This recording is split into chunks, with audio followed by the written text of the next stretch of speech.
Today I'll talk about our work on deep learning, focusing on its application to physical machines.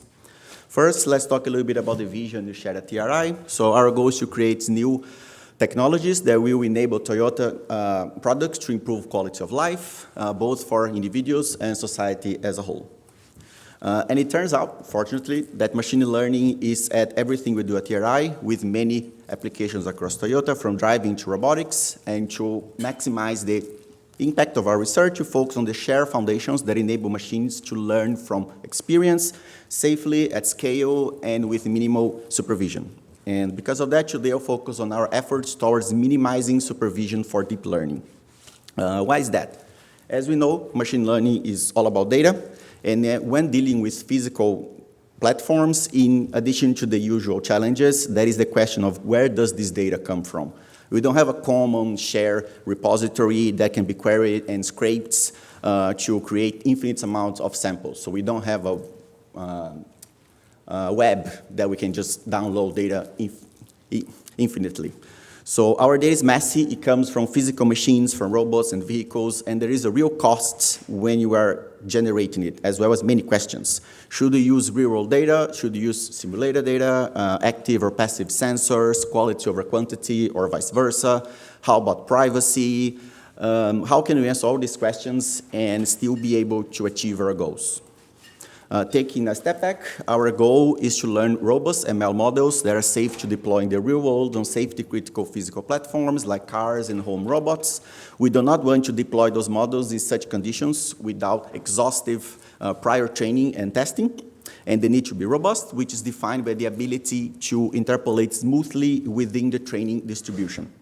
Recent research has shown that to achieve this objective, we need to combine lots of data, enough to cover the entire operational domain, with very large and, in fact, over parameterized models. So ChatGPT has 100 billion parameters, so that's a lot. And we need to reach similar sizes of our models in order to achieve our goals, but from a physical perspective. And this dependency on large data sets and big models means, in practice, that supervision is a major bottleneck in machine learning.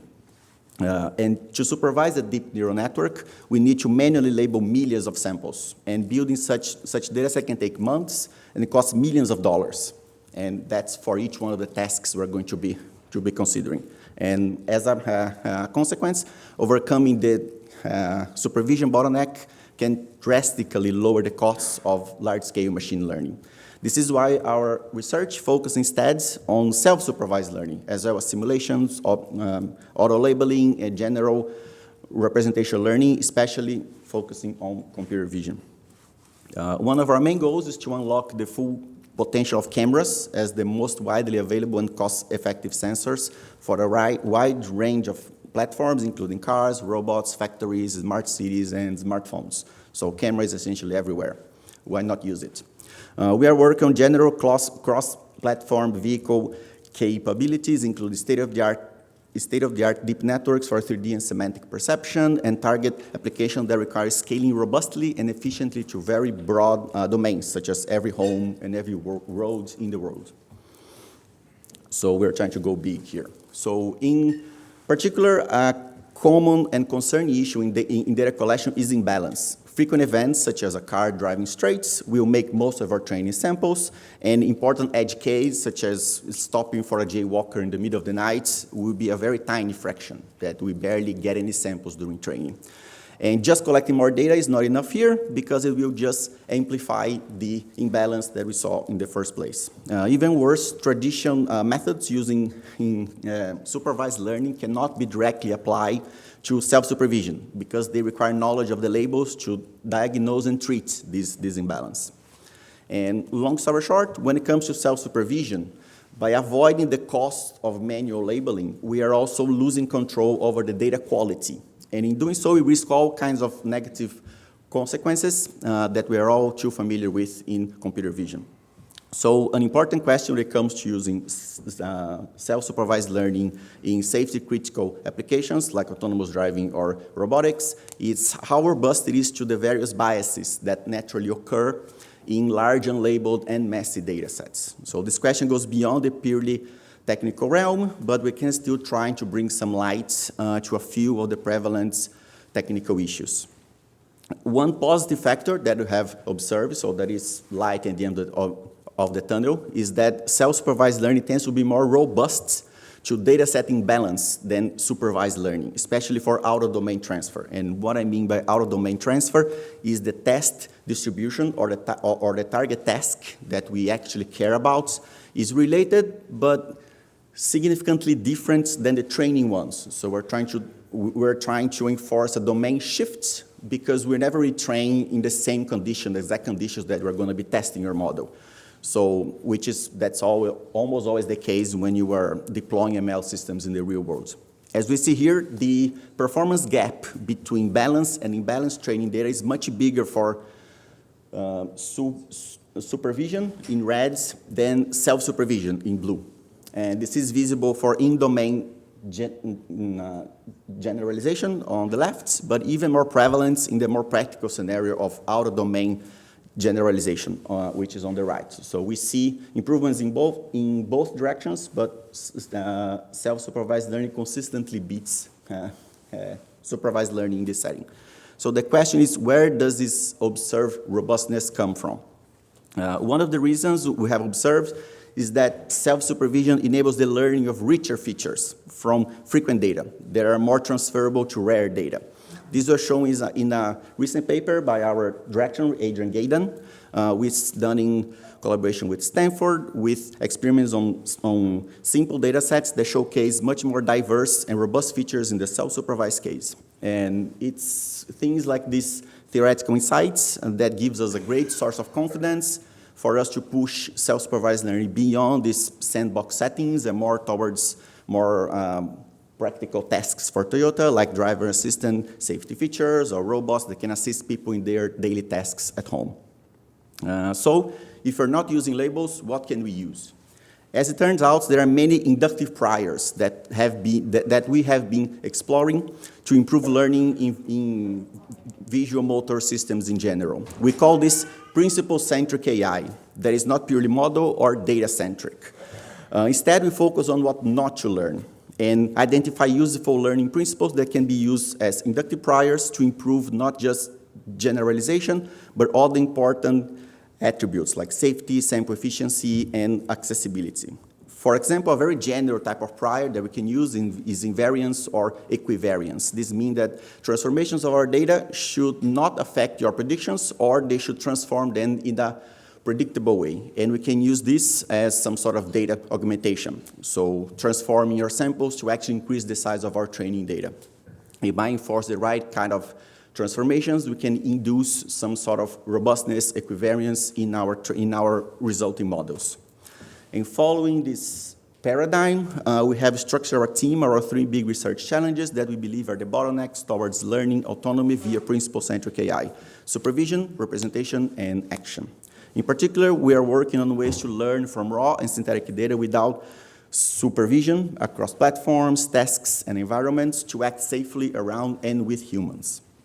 And one of these learning principles that is very near and dear to me and the focus of most of my research is geometry. It is easy to understand why this is a useful learning principle. Geometry is consistent and is everywhere. It's the same regardless of which domain we are working on, real world or synthetic data. If your simulation is correct, United States or Japan, day or night, the same principles of geometry will always hold. So we can always trust that anything that we learn that follow geometry is going to be correct regardless of where you are. So that kind of decreases the domain gap between any sort of training and testing data.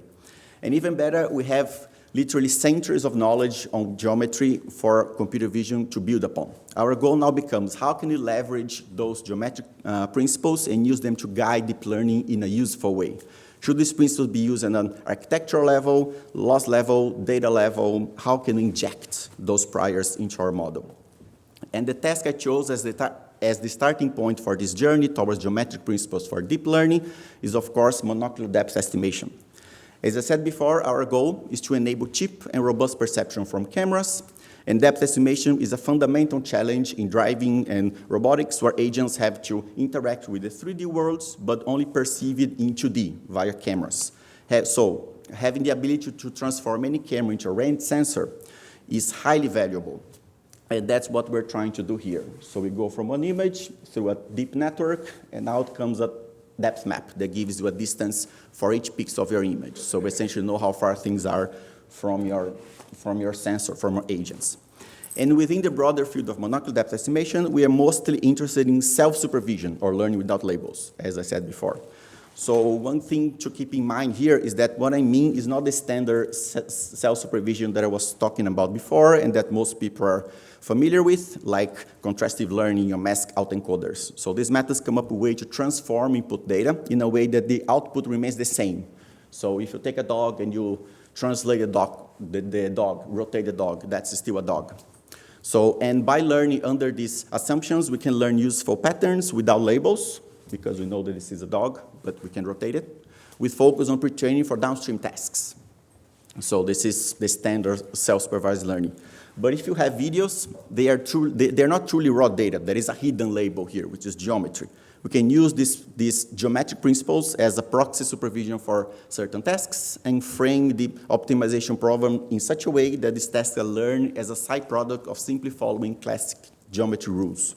This is the case for depth estimation, optical flow, scene flow, ego motion, key point detection, and many more. And very briefly here, this is how vanilla geometric self-supervision for monocular depth estimation works. So we assume one camera that is moving through time, and we start with a target input frame, which is the frame that you have at a certain time step. We run this frame through a depth network, producing a predicted depth map, and we take this frame plus an additional context frame, which could be the next frame or the previous frame, through a pose network that gives a predicted transformation between frames. So we're assuming that we don't know how much the camera has moved. So we are learning that jointly with the depth. So there's a depth and pose network setting here. We can then lift this 2D information to 3D using the depth map that we now have, and we can warp this information from the target camera frame of reference to the context camera's frame of reference using the predicted transformation. And we can then use this warping operation to create a synthesized version of the target image using information only from the context image. In other words, we color each pixel on the target image using information collected from the context image. Finally, we compare the original target image with the synthesized version, usually using some sort of loss to measure how similar they are. And bearing some limitations, these two images will be similar if and only if the predicted depth and pose are correct. And that's the signal that enables us to learn this task without labels, using only videos as training data. So this is how we inject geometry for self-supervised depth estimation and lots of other tasks. And if you do that for many iterations with multiple samples from different viewpoints and scenes, you end up with a network capable of producing a 3D point cloud from a single image like I'm showing here. In this case, I think it's an apple. You start with a flat pane, so we have no idea about depth. But as you keep looking at the same image from other viewpoints, multiple viewpoints, and try to learn in this principled way, you end up with a nice 3D surface of the apple, even though you don't have any labels. But everything needs to work from a geometric perspective, and that's what you end up with. We have published a series of papers on this topic, proposing new architectures, losses, extensions to more general forms of priors. And overall, our work has pushed the boundaries of what is possible, showing that large self-supervised networks can, in fact, outperform supervised ones and work at a level of performance that enable practical use. So we're actually using those results in our vehicles and towards products and such. As a result, we can now get in real time high-resolution depth maps and accurate metrically scaled 3D point clouds from single cameras using this self-supervised analysis by synthesis approach. We have models and codes available in our various GitHub repositories, and we also have a series of blog posts discussing different aspects of these works. And now, with whatever time I have left, I actually don't know how much time I have left, so just keep talking until someone stops me.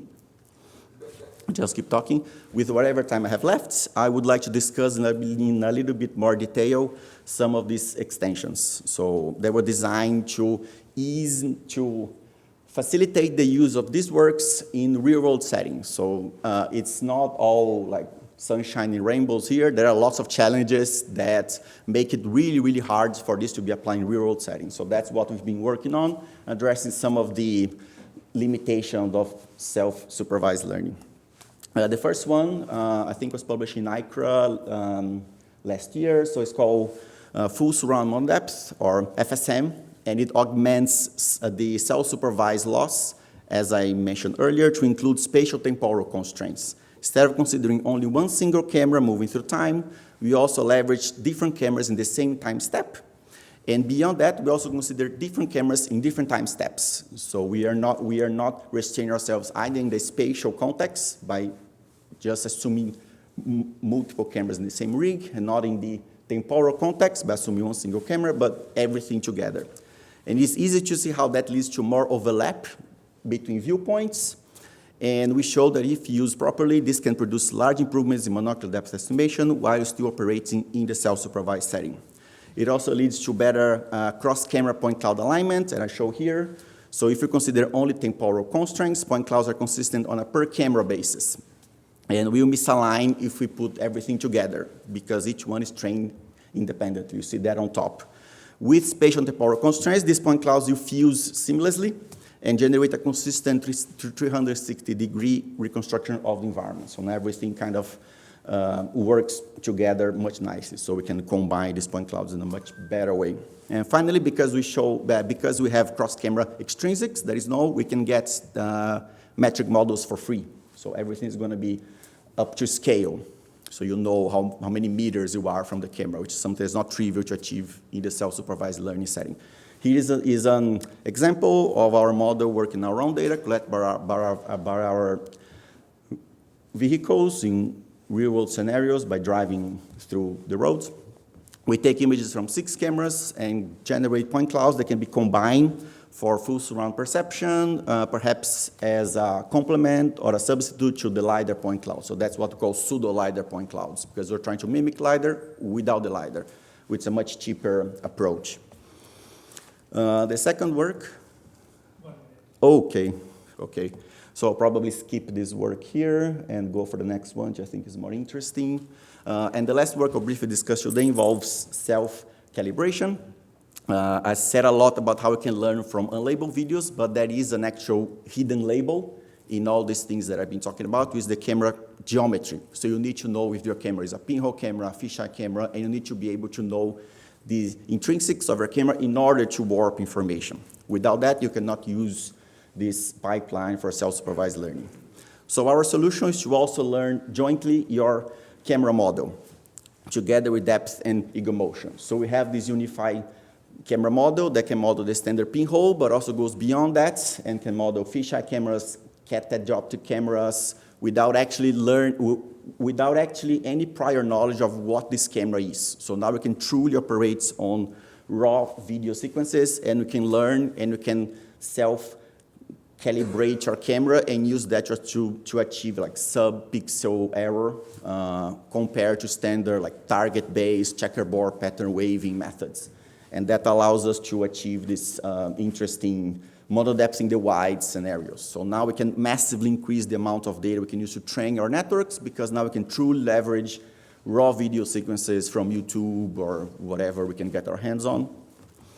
And in conclusion, in this talk, I have discussed how supervision is a major bottleneck in machine learning, how we are proposing as a way to address that, a new methods, a new paradigm that's called principle-centric AI, where we use inductive priors to inject prior knowledge into our networks without requiring labels.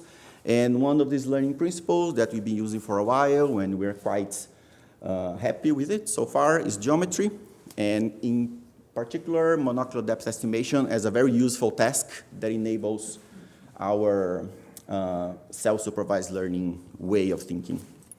And with that, I'm going to conclude. Thank you very much, and questions?